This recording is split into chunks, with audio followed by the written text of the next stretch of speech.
ஏ ஜோதி, எவனே விஜயா அவன் படம் நடிச்சுட்டு 10 படம் நடிச்சுட்டு வருவானா? அவன் 300 கோடி 200 கோடின்னு நடிச்சுட்டு வருவான். நான் 300 லட்சம் பேர்த்துக்கு நான் உதவி பண்ணிருப்பேன்.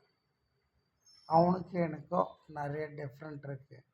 அவன் என்னோட வயசில் 20-25 வயசு பெரியவனாக இருப்பான்.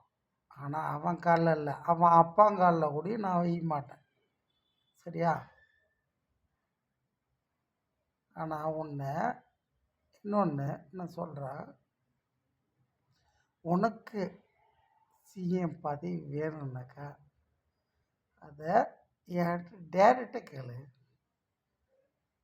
வடிவேலு சொல்கிற மாதிரியா, நீ ஏன்டா ஓரமாக போகிற, லைவாக வாடா காட்டுறன்ற மாதிரியா? நான் காட்டுறேன், நீ லைவா மாமா லைவாக காட்டுறேன், வா. ஆனால் இன்னொரு தடவை என்னை இந்த சீண்டி பார்க்குறது இது பார்க்குறது எனக்கு வேணாம். ஐ மீன் என் உடம்பு தாங்காதல்ல, நான் சாவறதுக்கு ரெடியாக இருக்கேன். என்னை கொல்றதுக்கு எவன் ரெடியாக இருக்கணும் அவன் வரட்டும். ஓகே, நான் எல்லாம் கடந்து வந்துட்டேன். எனக்குன்னு ஒன்றும் இல்லைன்ற மாதிரி ஆயிடுச்சு. என் லைஃப் போயிடுச்சு.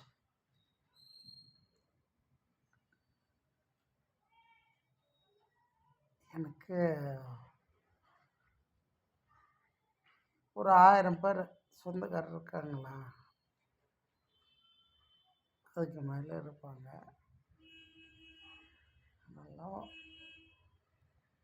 அவ்வளோ பற்றி தள்ளி வச்சுட்டு வந்தேன். தேவடியாக ஜோதி கூதி நார கூதி லாயர் கூதி உனக்கோசரம் வந்த தேவடியாக கூதி. உங்கள் அம்மாலையும் ஓப்பேன், மதுரையிலே ஓப்பேன். மதுரையில் அட்ரஸ் சொல்ல, பஸ் ஸ்டாப்பில் நடு ரோட்டில் தூக்கி போட்டு ஓப்பேன். நான் அந்த ஜெயமாவன் அடி உங்கள் அம்மாலாம் நான் ஓக்க அந்த ஜெயமாவன். ஒரு அப்பனுக்கு ஓத்து பெற்றிருந்தா நீ அட்ரஸ் சொல்கிறீ. என் அப்பா ஒரு அப்பன் இல்லை, 2 அப்பன் எனக்கு. அதாவது தில்லு தைரியமோ. சரியா? ஒரு அப்பா ராமசாமி, இன்னொரு அப்பா சிவசாமி. என் அம்மா பேர் ஜெயா. நான் தான்